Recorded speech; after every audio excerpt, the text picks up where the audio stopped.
would like to give the floor to the representative from India. Madam Chair, Excellencies, let me begin by thanking United States for organizing this ministerial meeting on global food security. It's indeed a most timely initiative and in keeping with the necessity of garnering a global collective response to this critical issue. I also thank Secretary General Antonio Guterres for his updates on UN's response. The global impact of COVID-19 pandemic and ongoing conflicts, including in Ukraine, has impacted lives of ordinary people adversely, particularly in the developing countries with spiraling energy and commodity prices and disruptions in global logistical supply chains. The 2022 Global Report on Food Crisis has reported that 139 million people across the world suffered from conflict-induced acute food insecurity, up by around 30% reported previously.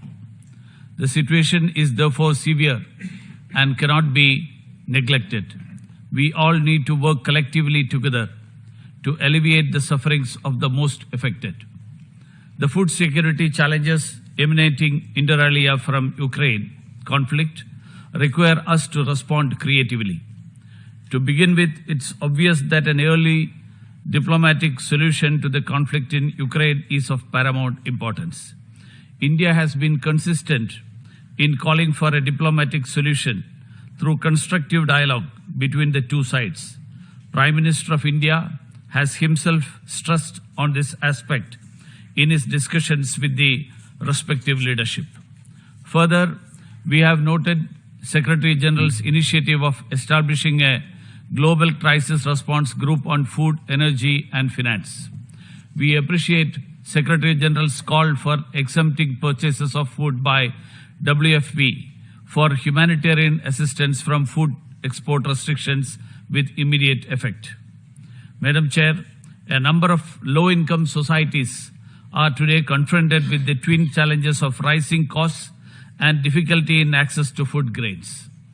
Even those like India, who have adequate stocks, have seen an unjustified increase in food prices. It's clear that hoarding and speculation is at work. We cannot allow this to pass unchallenged. My government has recognized the sudden spike in global prices of wheat, which put our food security and those of our neighbors and other vulnerable countries at risk. We are committed to ensuring that such adverse impact on food security is effectively mitigated and the vulnerable cushioned against sudden changes in the global market. In order to manage our own overall food security and support the needs of neighboring and other vulnerable developing countries, we have announced some measures regarding wheat exports on 13th May 2022. Let me make it clear that these measures allow for export on the basis of approvals to those countries who are required to meet their food security demands. This will be done on the request from the concerned governments.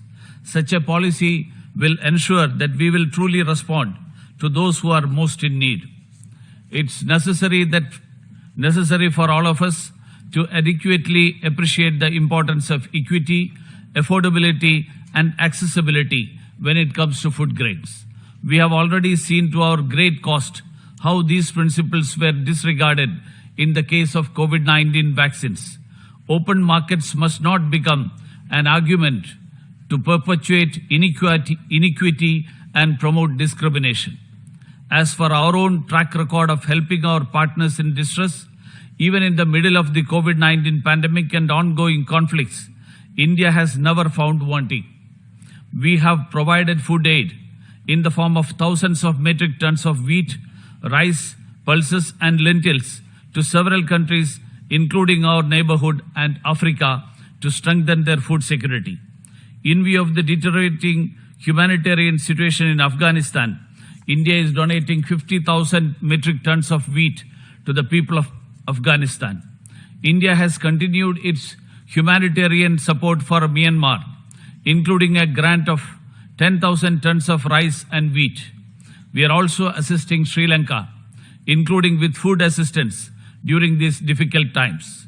In keeping with our ethos of Vasudhaiva Kutumbakam, which means the world is one family, and our neighborhood first policy, we will continue to assist our neighbors in their hour of need and stand by them always. Let me also underline that all humanitarian aid and assistance must be primarily guided by the universal principles of humanity, neutrality, impartiality, and independence. These measures must not be politicized.